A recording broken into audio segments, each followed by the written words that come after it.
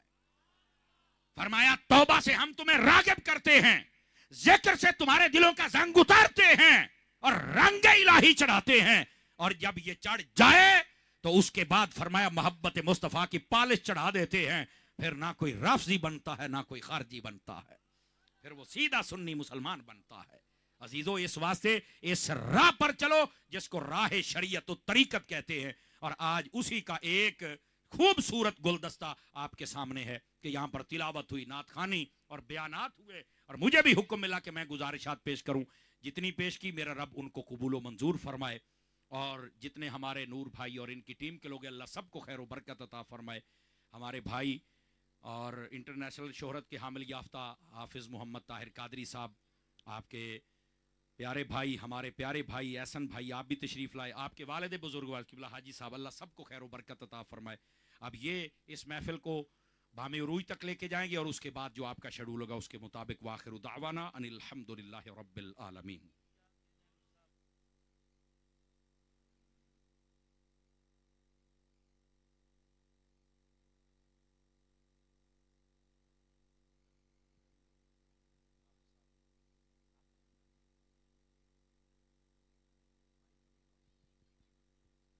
صلو علی